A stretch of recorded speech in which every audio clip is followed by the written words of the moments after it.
പാകിസ്ഥാൻ ഒരു വലിയ പേടി സ്വപ്നമുണ്ട്. അത് ഇന്ത്യയാണോ എന്ന് ചോദിക്കാം. ഇന്ത്യ അവർക്കൊരു പേടി സ്വപ്നമൊന്നുമല്ല, അതിനു മുകളിലാണ്. പക്ഷേ ഇവർക്കുള്ള ഒരു വലിയ പേടി സ്വപ്നം അത് ടു ഫ്രണ്ട് വാറാണ്. ഏത് രാജ്യമായാലും ശരി, മറ്റൊരു രാജ്യവുമായി യുദ്ധം ചെയ്യാൻ പോലും പ്രയാസമാണ്. അത് സൈനിക ശക്തി അനുസരിച്ച് സംഭവങ്ങൾ മാറാം. പക്ഷേ ഒരേ സമയത്ത് 2 രാജ്യമായി, 3 രാജ്യങ്ങളുമായി, 4 രാജ്യവുമായി യുദ്ധം ചെയ്യാൻ സാധിക്കുമോ എന്ന് ചോദിച്ചാൽ ഏതൊരു രാജ്യത്തെ കൊണ്ടും ആ ഒരു യുദ്ധത്തെ കൈകാര്യം ചെയ്യാൻ സാധിക്കില്ല. നിങ്ങളൊരു ലോക ചാമ്പ്യൻ ആയിക്കോട്ടെ, അല്ലെങ്കിൽ മഹാശക്തി ആയിക്കോട്ടെ, എങ്കിലും ഒരേ സമയത്ത് ചെറിയ ചെറിയ ശക്തികളെല്ലാം ഒരുമിച്ച് ഒരുപാട് ചേരുമ്പോൾ ആ യുദ്ധത്തിൽ ജയിക്കാൻ സാധിക്കില്ല. അങ്ങനെ നോക്കിയാൽ പാകിസ്ഥാൻ ഇപ്പോൾ ടു ഫ്രണ്ട് വാറിലാണ് ഉള്ളത്. ഇന്ത്യ ആയാലും അഫ്ഗാനിസ്ഥാൻ ആയാലും പാകിസ്ഥാന്റെ 2 അതിർത്തിയിലും ഒരുപാട് പരിഭ്രാന്തി സൃഷ്ടിക്കുകയാണ്. ഇങ്ങനെയാണ് അടുത്തിടെ പാകിസ്ഥാന്റെ ഡിഫൻസ് മിനിസ്റ്റർ പറഞ്ഞത്. ശരിക്കും അത് സത്യമാണോ? ടു ഫ്രണ്ട് വാർ പാകിസ്ഥാൻ ഉണ്ടോ? അങ്ങനെ സംഭവിച്ചാൽ അത് ഏത് തരത്തിൽ പാകിസ്ഥാൻ നഷ്ടങ്ങൾ ഉണ്ടാക്കും? കൂടാതെ ടു ഫ്രണ്ട് വാർ ഉണ്ടാകുന്ന തരത്തിൽ പാകിസ്ഥാൻ എങ്ങനെയാണ് പ്രശ്നങ്ങൾ അവിടെ ക്രിയേറ്റ് ചെയ്യുന്നത്? എല്ലാം ഈ വീഡിയോയിലൂടെ അറിയാം. പ്രധാനമായും ഈ വീഡിയോ പൂർണ്ണമായും പാകിസ്ഥാൻ സംബന്ധിക്കുന്ന ചില വാർത്തകളാണ് സംസാരിക്കാൻ പോകുന്നത്. ഒരു പക്ഷേ പാകിസ്ഥാൻ സപ്പോർട്ടേഴ്സ് ആരെങ്കിലും ഉണ്ടെങ്കിൽ നിങ്ങൾക്ക് ഇപ്പോൾ തന്നെ ഈ വീഡിയോ സ്കിപ്പ് ചെയ്യാം. എന്ത് സംഭവിച്ചു എന്നുള്ളത് ഈ വീഡിയോയിലൂടെ വിശദമായി അറിയാം.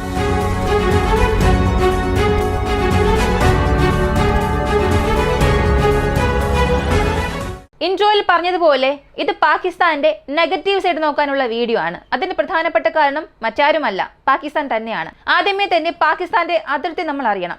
പാകിസ്ഥാനെ സംബന്ധിച്ചിടത്തോളം ഇന്ത്യയുമായി 3323 കിലോമീറ്റർ നീളമുള്ള അതിർത്തി പങ്കിടുന്നുണ്ട്. മാത്രവുമല്ല 2430 കിലോമീറ്ററോളം ദുരന്ത് ലൈൻ എന്ന് വിളിക്കപ്പെടുന്ന അഫ്ഗാനിസ്ഥാൻ പാകിസ്ഥാൻ ബോർഡറുമുണ്ട്.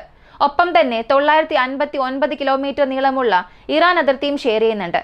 അപ്പോൾ ഒരേ സമയം ടു ഫ്രണ്ട് വാർ എന്ന് പറയുകയാണെങ്കിൽ പാകിസ്ഥാൻ അഫ്ഗാനിസ്ഥാനുമായും ഇന്ത്യയുമായും ചേർന്ന് പോരാടുന്ന ഒരു അതിർത്തി, അത് 5753 കിലോമീറ്ററിലും അല്പം കൂടുതലാണ്. അപ്പോൾ ഈ ടു ഫ്രണ്ട് വാർ എന്നത് പാകിസ്ഥാനെ കൊണ്ട് നേരിടാൻ കഴിയുമോ? എത്ര തന്നെ അണുവായുധമുള്ള രാജ്യമാണെങ്കിൽ കൂടിയും ഈ ദീപാവലിക്കൊക്കെ പൊട്ടിക്കുന്ന പടക്കം പോലെ അണുവായുധം അങ്ങനെ തൂക്കിയെറിയാൻ പറ്റില്ല.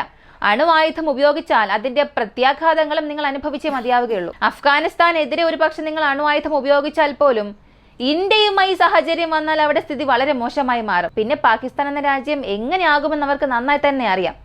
അപ്പോൾ ഈ ടു ഫ്രണ്ട് വാർ എന്നത് ജസ്റ്റ് ടു ഫ്രണ്ട് വാറായി മാത്രം മാറില്ല. ഈ 959 കിലോമീറ്റർ ഇറാൻ അതിർത്തി ആയിക്കോട്ടെ, അതുപോലെ തന്നെ സമുദ്ര അതിർത്തി ആയിക്കോട്ടെ, ഇതെല്ലാം ഇവർ ഇന്ത്യയുടെ പക്കൽ നിന്നും സംരക്ഷിക്കേണ്ട ആവശ്യം വരും. അപ്പൊ ഇവയെല്ലാം വെച്ച് നോക്കുമ്പോൾ ഏകദേശം 8000 കിലോമീറ്റർ പാകിസ്ഥാനെ കൊണ്ട് കൈകാര്യം ചെയ്യാൻ കഴിയുമോ? ഒരേ സമയത്ത് എല്ലാ വിഭാഗവും ഒരുമിച്ച് ചേർന്നാൽ ഈ 3 രാജ്യങ്ങളുമായും പാകിസ്ഥാന് പ്രശ്നമുണ്ട്. ഒരേ സമയത്ത് അപ്പോൾ എല്ലാവരെയും കൈകാര്യം ചെയ്യാൻ കഴിയുമോ എന്ന് ചോദിച്ചാൽ തീർച്ചയായും പാകിസ്ഥാനെ കൊണ്ട് ചെയ്യാൻ കഴിയില്ല. പക്ഷേ ഈ പ്രശ്നമുണ്ടാകാനുള്ള കാരണം എന്താണ്? പാകിസ്ഥാന്റെ ഒരു ജന്മശത്രു തന്നെ ഇന്ത്യയാണ്. അപ്പോൾ ഇന്ത്യയെ കൂടാതെ അഫ്ഗാനിസ്ഥാൻ ഒരു പുതിയ ബഫർ സോണായി മാറാനുള്ള കാരണം എന്താണെന്ന് ചോദിച്ചാൽ അതിന് ചരിത്രം നമ്മൾ ഒരല്പമെങ്കിലും തിരിഞ്ഞു നോക്കണം. താലിബാൻസിന്റെ ഗവൺമെന്റ് അഫ്ഗാനിസ്ഥാനിൽ ഉണ്ടായിരുന്നിടത്തോളം കാലം പാകിസ്ഥാൻ അവരെ വലിയ രീതിയിൽ ശ്രദ്ധിച്ചില്ല. എന്നാൽ 1971 ഇന്ത്യയുമായി നടന്ന യുദ്ധത്തിൽ പാകിസ്ഥാൻ പരാജയപ്പെട്ടു. ഈസ്റ്റേൺ പാകിസ്ഥാൻ ബംഗ്ലാദേശ് എന്നൊരു പ്രത്യേക രാജ്യമായി വേർപിരിഞ്ഞതിനു ശേഷം പാകിസ്ഥാൻ ഒരുപാട് തിരിച്ചടികൾ വാങ്ങി. ലോകത്തിന്റെ മുൻപിൽ അവരൊരു കോമാളിയായി നിൽക്കേണ്ടി വന്നു. 1971 2ാം ലോക മഹായുദ്ധത്തിനു ശേഷം ഒരു വലിയ സറണ്ടർ അവിടെ സംഭവിച്ചു. സറണ്ടർ എന്ന വാക്ക് 2ാം ലോക മഹായുദ്ധത്തിന് ശേഷം അപ്പോഴായിരുന്നു ആദ്യമായി ലോക ചരിത്രത്തിൽ പരാമർശിച്ചൊരു സംഭവത്തിന് നെടുക്കമായി മാറിയത്. അപ്പോൾ അത് പാകിസ്ഥാന് വലിയ തിരിച്ചടിയായി മാറി. പക്ഷേ ആ യുദ്ധത്തിൽ അവരാണ് ജയിച്ചത് എന്നോ അവരുടെ പാഠപുസ്തകങ്ങൾ നൽകിയിട്ടുണ്ട്. അതൊരു പ്രത്യേക വിഷയമാണ്, അതിനുള്ളിലേക്ക് നമുക്ക് പോകണ്ട. അത് പാകിസ്ഥാന്റെ കാര്യം. അപ്പോൾ ഈ ഒരു പരാജയം പാകിസ്ഥാനെ വ്യത്യസ്ത വീക്ഷണകോണിൽ നിന്നും ചിന്തിപ്പിച്ചു. അതിൽ അവർ ആദ്യം ചിന്തിച്ചൊരു കാര്യം, ഇന്ത്യയുമായി ഇതിനുശേഷം നമുക്ക് നേരിട്ട് പ്രശ്നങ്ങൾ ഉണ്ടാക്കുകയാണെങ്കിൽ നമുക്ക് നഷ്ടങ്ങൾ ഒരുപാട് നേരിടേണ്ടി വരും. അപ്പോൾ ഈ ബ്ലീഡ് വിത്ത് 1000 ഗട്സ്, നേരിട്ട് നമ്മൾ ശത്രുക്കളെ ആക്രമിച്ചില്ലെങ്കിൽ കൂടി മറ്റു പല വിധത്തിൽ അവർ മർദ്ദിക്കപ്പെടണം. അങ്ങനെ മുറിവേൽപ്പിക്കുന്നതിലൂടെ അവരുടെ ശക്തി കുറയ്ക്കണം. ആ ശക്തി കുറയുന്ന സമയം നമ്മൾ അവരെ ആക്രമിക്കണം. ഇങ്ങനെ പല തന്ത്രങ്ങൾ പാകിസ്ഥാൻ മാറ്റാൻ തുടങ്ങി. അത്തരം ഒരു യുദ്ധക്കളമായി മാറ്റിയതാണ് അഫ്ഗാനിസ്ഥാനെ. ഇന്ന് നമുക്കെതിരെ പ്രവർത്തിക്കുന്ന പല പ്രസ്ഥാനങ്ങൾ, ഇതൊക്കെ അഫ്ഗാനിസ്ഥാൻ എന്ന കേന്ദ്ര ബിന്ദുവിൽ നിന്നും പാകിസ്ഥാൻ സൃഷ്ടിച്ചെടുത്തതാണ്. ഇപ്പൊ പാകിസ്ഥാനിൽ ഒരു പ്രശ്നം സംഭവിച്ചാൽ നമ്മൾ എന്ത് ചെയ്യും? പാകിസ്ഥാനെ കുറ്റം പറയും. എന്നാൽ അഫ്ഗാനിസ്ഥാനിൽ ഇന്ത്യക്കെതിരെയുള്ള ഒരു സംഘടന രൂപീകരിച്ച് അവർക്ക് അവിടെ ട്രെയിനിങ് എല്ലാം അവസാനിപ്പിച്ച് അവരൊരു ലോഞ്ച് പാഡാക്കി മാറ്റിയാൽ പാകിസ്ഥാനെതിരെ എന്ത് തെളിവുകൾ നമ്മൾ നൽകിയാൽ പോലും അതിനെതിരെ ഒരു നടപടിയും എടുക്കില്ല. നമ്മൾ ഇതിനകം നൽകിയ എവിഡൻസുകൾ പോലും ലോകരാജ്യങ്ങൾ വലിയ രീതിയിൽ റിയാക്ട് ചെയ്യുന്നേയില്ല. അപ്പോൾ ഈ സ്ട്രാറ്റജി പാകിസ്ഥാൻ കൃത്യമായി ഫോളോ ചെയ്യാൻ തുടങ്ങി. സ്ട്രാറ്റജിക് ഡെപ്ത് എന്ന ഒരു ഡോക്ട്രൈൻ എടുത്തു. ഇത് അഫ്ഗാനിസ്ഥാനെ മാത്രം അടിസ്ഥാനമാക്കി അന്ന് പാകിസ്ഥാന്റെ സുപ്പീരിയർ കമാൻഡർ ആയിരുന്ന സിയ എടുത്തതായിരുന്നു. അദ്ദേഹത്തിന്റെ കൺട്രോളിന് കീഴിൽ കൊണ്ടുവന്നതായിരുന്നു ഈ സ്ട്രാറ്റജിക് ഡെപ്ത്. ഇതിന്റെ ഒരു ഉദ്ദേശം പാകിസ്ഥാനെ ജസ്റ്റ് ഒരു ലോഞ്ച് പാഡാക്കി മാത്രം ഉപയോഗിക്കുക, ബാക്കിയുള്ള എല്ലാ ബ്രെയിൻ ആക്ടിവിറ്റി ഈ ടെററിസ്റ്റ് നെറ്റ്വർക്കിന്റെ ഒരു ബ്രെയിൻ നെറ്റ്വർക്കായി അഫ്ഗാനിസ്ഥാനെ സൃഷ്ടിക്കണം. ഇതിനുവേണ്ടി ഇവർ ചെയ്തത് ഇവരുടെ വ്യോമസേന വിമാനങ്ങളായിക്കോട്ടെ, അല്ലെങ്കിൽ ഇവരുടെ പക്കലുള്ള മുഴുവൻ മിലിറ്ററി സെറ്റപ്പിൽ ഒരു 70-80% LOCയിലേക്ക് കൊണ്ടുവന്നു. ലൈൻ ഓഫ് കൺട്രോൾ LOCയോട് ചേർന്ന് ഇന്ത്യയെ മാത്രം കേന്ദ്രീകരിച്ച് കൊണ്ടുവരാൻ തുടങ്ങി. ഇതിൽ മറ്റൊരു കാരണമുണ്ട്. പ്രധാനപ്പെട്ട കാരണം അഫ്ഗാനിസ്ഥാന് പ്രോപ്പറായ എയർഫോഴ്സ് ഇല്ല. അപ്പോൾ അഫ്ഗാനിസ്ഥാൻകാർ നമുക്ക് പ്രശ്നങ്ങളൊന്നും വരില്ല എന്ന ചിന്തയിൽ മുഴുവൻ മിലിറ്ററി സെറ്റപ്പും കൊണ്ടുവന്ന് ഇവിടെ LOCയോട് ചേർത്ത് നിർത്തി. നിങ്ങളാണ് എനിക്ക് പ്രശ്നം, ഞാൻ നിന്നെ അവസാനിപ്പിക്കാൻ എന്ത് വേണമെങ്കിലും ചെയ്യും എന്നൊരു മെന്റാലിറ്റിയിലേക്ക് പാകിസ്ഥാൻ വന്നു. പക്ഷേ അന്നവർ ചിന്തിക്കാത്തൊരു കാര്യമുണ്ട്. എന്നായാലും അഫ്ഗാനിസ്ഥാൻ നമുക്കെതിരെ തിരിയുമെന്നുള്ളത്. ഈ ഒരു ടോപ്പിക് നമുക്ക് ഇവിടെ ഇങ്ങനെ ഹോൾഡ് ചെയ്യാം. 80% അവരുടെ മിലിറ്ററി സെറ്റപ്പ് LOCയോട് കൊണ്ടുവന്നല്ലോ. അപ്പോൾ പിന്നെ അഫ്ഗാനിസ്ഥാനിൽ എന്താണ് പ്രശ്നം? പഷ്തൂൺ എന്ന ഒരു വംശീയ ഗ്രൂപ്പിനെ കുറിച്ചൊക്കെ നമ്മൾ സംസാരിക്കുന്നല്ലോ. ആ വിഭാഗത്തിനും പാകിസ്ഥാനും എന്താണ് പ്രശ്നം? അതൊരു മാപ്പിലൂടെ നമ്മൾ അറിയാം. ഈ ചിത്രം നോക്കുക. ഇതിൽ പച്ച നിറത്തിലുള്ളതെല്ലാം പഷ്തൂൺ വംശവിഭാഗങ്ങൾ ധാരാളം താമസിക്കുന്ന സ്ഥലങ്ങളാണ്. നേരിട്ട് നോക്കിയാൽ ഈ ബ്രിട്ടീഷ് സർക്കാർ ഉദ്യോഗസ്ഥർ ചെയ്ത ഒരു വലിയ തന്ത്രം ഡിവൈഡ് ആൻഡ് റൂൾ എന്ന ഒരു രീതി കൊണ്ടുവന്നു. അവർ കൃത്യമായി മധ്യഭാഗത്ത് വെച്ച് അങ്ങ് മുറിച്ചു. അതായത് ഈ പഷ്തൂൺ വംശജർ ഇങ്ങോട്ടേക്കോ അങ്ങോട്ടേക്കോ പോകാൻ അനുവദിക്കാതെ കൃത്യമായി അവരെ മുറിച്ചു. ഇത് അവർക്കുള്ളിൽ ഒരു വലിയ പ്രശ്നമുണ്ടാക്കി. അതായത് ഞങ്ങളെല്ലാം ഒരുമിച്ച് താമസിക്കുകയായിരുന്നു. ഒരു വീട്ടിൽ കുടുംബാംഗങ്ങളെല്ലാം ഒരുമിച്ച് താമസിക്കുന്നു. ആ കുടുംബത്തിന് വീടിന് നടുവിൽ ഒരു ലൈൻ ഇടുകയാണ്. എന്നിട്ട് രണ്ടും രണ്ടാണെന്ന് പറഞ്ഞാൽ എങ്ങനെ ഉണ്ടാകും? ഇവിടെ നിന്ന് അങ്ങോട്ടേക്കോ അവിടെ നിന്ന് ഇങ്ങോട്ടേക്കോ പോകാൻ അനുവദിക്കില്ല. അങ്ങനെ പോകണമെങ്കിൽ വീസ, പാസ്പോർട്ട് എല്ലാം വേണമെന്ന കണ്ടീഷൻസ് ഒക്കെ നൽകിയാൽ എങ്ങനെയായിരിക്കും സാഹചര്യം? അങ്ങനെ ഒരു സാഹചര്യത്തിലേക്ക് ഇവരെ വേർതിരിച്ചു. ഇനി ഈ അഫ്ഗാനിസ്ഥാൻ പാകിസ്ഥാനുമായി കമ്പയർ ചെയ്യുമ്പോൾ അഫ്ഗാനിസ്ഥാനിൽ ഒന്നും തന്നെയില്ല, വളർച്ചയില്ലാത്തൊരു രാജ്യമാണ്. അമേരിക്കയുടെ ആധിപത്യം, ലോക ശക്തികളുടെ എല്ലാം ആധിപത്യം. അതായത് സിറിയയ്ക്ക് ശേഷം കൂടുതൽ ബാധിക്കപ്പെട്ട ജനങ്ങളുണ്ടെങ്കിൽ അത് അഫ്ഗാനിസ്ഥാനിലെ ജനങ്ങളായിരിക്കും. ഇപ്പൊ ഇവർക്കിടയിൽ ഈ ദുരന്ത ലൈൻ ഒഫീഷ്യലായി വരികയും പാകിസ്ഥാൻ സെക്യൂരിറ്റി ടൈറ്റ് ചെയ്യാത്തിടത്തോളം കാലം അവർക്കുള്ളിൽ വലിയ പ്രശ്നങ്ങളൊന്നും ഇല്ലായിരുന്നു. വളരെ എളുപ്പത്തിൽ അങ്ങോട്ടും ഇങ്ങോട്ടും പോയിക്കൊണ്ടിരുന്നു. എപ്പോഴാണോ ഈ സെക്യൂരിറ്റി ടൈറ്റ് ചെയ്തത്, അപ്പോൾ മുതൽ ഇവർക്കുള്ളിൽ ഒരു വലിയ ദേഷ്യം വരാൻ തുടങ്ങി. അഫ്ഗാനിസ്ഥാനുള്ളിലെ എൻ്റെ വംശീയ ഗ്രൂപ്പുകൾക്കെതിരെ പാകിസ്ഥാൻ അവിടെ പ്രവർത്തിക്കുകയാണ്. കൂടുതലായും ഇവർക്കുള്ള ഒരു പ്രധാനപ്പെട്ട ദേഷ്യം പാകിസ്ഥാൻ അവരെ യൂസ് ചെയ്യുകയാണ്. വ്യക്തിപരമായ നേട്ടങ്ങൾക്ക് വേണ്ടി, സ്വന്തം രാഷ്ട്രീയത്തിന് വേണ്ടി, സ്വന്തം താല്പര്യത്തിനും വരുമാനത്തിനും വേണ്ടി അവിടെയുള്ള എൻ്റെ വംശീയ ഗ്രൂപ്പുകളെ വിഭജിച്ചെടുത്ത് അവർക്ക് വേണ്ടി യൂസ് ചെയ്യുന്നു എന്നുള്ള ദേഷ്യം അവർക്കുള്ളിൽ വർദ്ധിക്കാൻ തുടങ്ങി. മാത്രവുമല്ല, പാകിസ്ഥാന്റെ മുൻ പ്രധാനമന്ത്രിയായിരുന്ന ഇമ്രാൻഖാൻ, അദ്ദേഹവും ഇതേ വംശീയ വിഭാഗത്തിൽപ്പെട്ട വ്യക്തിയായിരുന്നു. അവിടെയുള്ള ഈ വംശീയ ഗ്രൂപ്പുകളിൽ ഭൂരിപക്ഷവും പഷ്തൂൺ വംശജരായിരുന്നു. ഇവരുടെ ജനസംഖ്യയിൽ 35%-ലധികം ഈ ഒരു വിഭാഗമാണ്. അതുകൊണ്ട് തന്നെ പ്രധാനപ്പെട്ട ഈ രാഷ്ട്രീയ ഉത്തരവാദിത്വങ്ങളിലും ഈ വംശീയ വിഭാഗത്തിലുള്ള വ്യക്തികളുണ്ട്. അങ്ങനെ ഇവരിൽ ഒരു ആധിപത്യം സ്ഥാപിക്കണമെന്ന് പാകിസ്ഥാൻ തീരുമാനിക്കുന്നു. ഇവരെ നമ്മൾ ഒരുപാട് വളർത്താൻ പാടില്ല. അങ്ങനെ വളർത്തിയാൽ രാഷ്ട്രീയത്തിൽ ഇപ്പൊ തന്നെ അവർക്ക് ഒരുപാട് ഇൻഫ്ലുവൻസ് ഉണ്ട്. ഇനിയും അവർ വളർന്നു പോവുകയാണെങ്കിൽ രാഷ്ട്രീയ അധികാരം തന്നെ നമ്മുടെ കയ്യിൽ നിന്നും കൈവിട്ടു പോകുമെന്ന് ചിന്തിച്ചുകൊണ്ട് ഇവർക്കെതിരെയുള്ള അടിച്ചമർത്തലുകൾ തുടങ്ങി. അങ്ങനെ രണ്ട് വിഭാഗത്തിനും ഇടയിൽ ഒരു വലിയ സംഘർഷം സൃഷ്ടിക്കുന്നു. രണ്ട് സൈഡും ഇവർക്കുള്ള പ്രശ്നം, 2 സെറ്റ് ഓഫ് പ്രോബ്ലംസ് അവിടെ ക്രിയേറ്റ് ആകുന്നു. ഒന്ന്, ആ വശത്തുള്ള പഷ്തൂൺ വംശജർക്കെതിരെ പാകിസ്ഥാൻ പ്രവർത്തിക്കുന്നു. മറുവശത്ത് ഇവിടെയുള്ള പഷ്തൂൺ വംശജരെ പാകിസ്ഥാൻ അടിച്ചമർത്തൽ ചെയ്യുന്നു. ഇങ്ങനെ വലിയ പ്രശ്നം രണ്ട് സൈഡും ഉണ്ടാകുന്നു. ഇത് ഇൻഡയറക്റ്റ് ആയി തന്നെ അവരെ ബാധിക്കാൻ തുടങ്ങി. ഇതെന്താണ് ഞാൻ പറയാം. ആദ്യം ഒരു സൈഡ് നമ്മൾ ഹോൾഡ് ചെയ്തല്ലോ, 80% മിലിറ്ററി സെറ്റപ്പ് ഇത് LOCയോട് ചേർന്ന് കൊണ്ടുവന്നുവെന്ന്. അതും ഇതും ഇപ്പൊ ഒന്നോടൊന്ന് ചേരാൻ തുടങ്ങി. അഫ്ഗാനിസ്ഥാനെ പാകിസ്ഥാൻ അധികം ശ്രദ്ധിക്കാതെ വിട്ടത്, അവിടെയുള്ള ജനങ്ങളെ അടിച്ചമർത്തിയത്, ഇതെല്ലാം ഒരുമിച്ച് ചേർന്ന് ദുരന്ത ലൈനിൽ അതിന്റെ എഫക്റ്റ് കാണിക്കാൻ തുടങ്ങിയിട്ടുണ്ട്.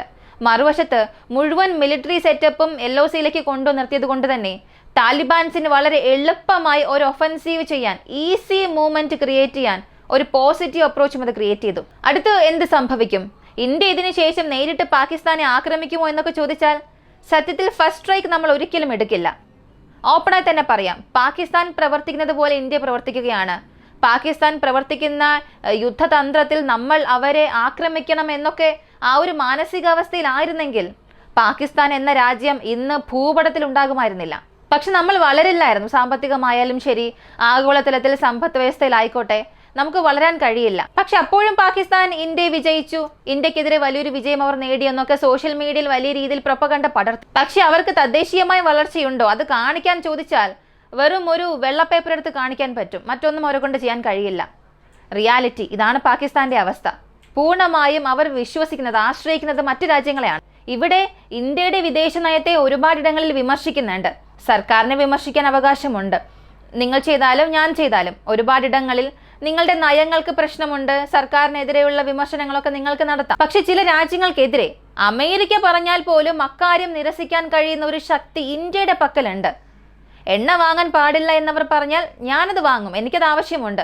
നമ്മുടെ വിദേശകാര്യ മന്ത്രാലയത്തിന് അങ്ങനെ ഒരു പ്രസ്താവന നൽകുക, അങ്ങനെ എതിർ സ്റ്റേറ്റ്മെന്റ് നൽകണമെന്നുണ്ടെങ്കിൽ അതിന്റെ ഒരു ശക്തി നമ്മുടെ പക്കലുണ്ട്. പക്ഷെ പാകിസ്ഥാനോട് ഇങ്ങനെ പറയാൻ പറഞ്ഞാലോ, ചൈനയ്ക്കെതിരെ ഒരു സ്റ്റേറ്റ്മെന്റ് നൽകുക, അമേരിക്കയ്ക്കെതിരെ ഒരു സ്റ്റേറ്റ്മെന്റ് നൽകാൻ കഴിയുമോ എന്നൊക്കെ ചോദിച്ചാൽ എങ്ങനെ അവർ നൽകും? അവർ പൂർണ്ണമായും ആശ്രയിച്ചിരിക്കുന്നത് അവരെയാണ്. അപ്പോൾ പിന്നെ അവർക്ക് അങ്ങനെ ഒരു സ്റ്റേറ്റ്മെന്റ് നൽകാനേ കഴിയില്ല. ഇതാണ് പാകിസ്ഥാന്റെ അവസ്ഥ. അങ്ങനെ അവരുടെ മുഴുവൻ സെറ്റപ്പിനെയും, മിലിറ്ററി സെറ്റപ്പിനെയും ഒരു രാജ്യത്തെ നശിപ്പിക്കണം, ഒരു രാജ്യത്തെ മാത്രം കൗണ്ടർ ചെയ്യണമെന്ന് കരുതി അവർ മാറ്റിവെച്ചത്, അഫ്ഗാനിസ്ഥാനെ ശ്രദ്ധിക്കാതെ വിട്ടത്, ഇതെല്ലാം ഒരേ സമയത്ത് ഇപ്പോൾ ഇവരെ ഞെരുക്കാൻ തുടങ്ങിയിട്ടുണ്ട്. പ്രധാനമായും ഏത് ഭീകരവാദത്തെയാണോ ഇവർ അഫ്ഗാനിസ്ഥാനുള്ളിൽ പ്രചോദിപ്പിച്ചത്, അതേ ഭീകരവാദം, അതേ അഫ്ഗാനിസ്ഥാനിൽ നിന്ന് ഇവർ വിശ്വസിച്ചിരുന്ന ദുരന്ത് ലൈനും ക്രോസ് ചെയ്ത് ഇവരെ തന്നെ ആക്രമിക്കുകയാണ്. അപ്പോൾ എന്നും ഒരു സൈഡ് മാത്രം കോൺസെൻട്രേറ്റ് ചെയ്യാൻ പാടില്ല.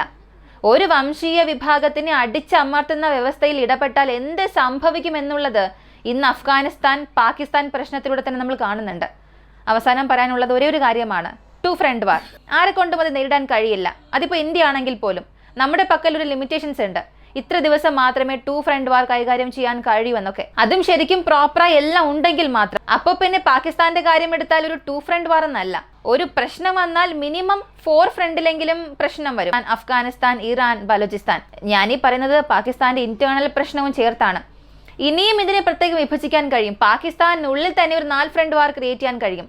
പാകിസ്ഥാൻ ഒക്കുപ്പൈഡ് കാശ്മീർ, ഖൈബർ പഖ്തൂൺഖ്വ, ബലൂചിസ്ഥാനിൽ വസീറിസ്ഥാൻ പ്രവിശ്യ, ഇങ്ങനെ അവർക്കുള്ളിൽ തന്നെ ഒരുപാട് പ്രശ്നങ്ങളുണ്ട്. അപ്പോൾ ഇന്ന് പാകിസ്ഥാനുള്ള സാഹചര്യത്തിൽ അവർ മുൻപ് ചെയ്ത ഡോക്ട്രൈനാണ് അവരിപ്പോൾ കൈവിട്ടത്. ഇതിന് ശേഷമെങ്കിലും അവർ പ്രോപ്പറായ പ്ലാനിങ് ചെയ്യണം. ഇന്ത്യയെ മാത്രം ഇങ്ങനെ തൂക്കി പിടിച്ച് വെച്ചിരിക്കുന്നതിന് പകരം അവരുടെ ഇന്റേണൽ കാര്യങ്ങളും ശ്രദ്ധിക്കണം. ഇന്റേണലി അവർക്കുള്ള പ്രശ്നങ്ങളെ പരിഹരിച്ചാൽ, ഒരു കൃത്യം ഡെമോക്രസി ഉണ്ടാക്കണമെന്ന് ചിന്തിച്ച് പ്രവർത്തിച്ചാൽ അടുത്ത ചില ഡിക്കേഡ്സിൽ തന്നെ നല്ലൊരു സാഹചര്യത്തിലേക്ക് പാകിസ്ഥാൻ വരാനുള്ള സാധ്യതയുമുണ്ട്. എന്നാൽ ഈ പാല് കുടിച്ച് രുചിയറിഞ്ഞ പൂച്ച പിന്നെ ഒരിക്കലും അത് വിടാൻ തയ്യാറാകില്ല.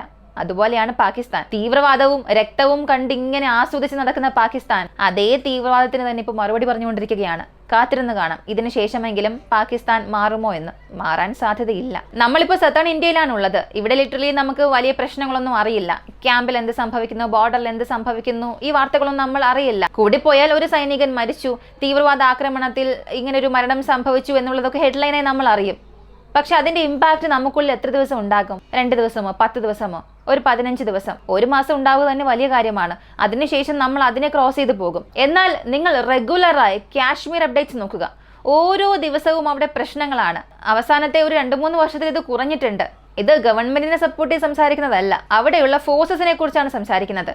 നമ്മുടെ ഗവൺമെന്റ് ഫോഴ്സ്, ആംഡ് ഫോഴ്സസ് നന്നായി പ്രവർത്തിക്കുന്നു. എന്നാൽ ഒരു 3 വർഷത്തിന് മുൻപ് എടുത്തു നോക്കിയാൽ ഡെയിലി സീസ് ഫയർ വയലേഷൻ നടക്കും. ഡെയിലി അവിടെ പ്രശ്നങ്ങളാണ്. നമ്മൾ ഇവിടെ സേഫ്റ്റി ആയിരിക്കണം എന്നുള്ളതിന് വേണ്ടി അവിടെ ഒരു സൈനികൻ മരിക്കും.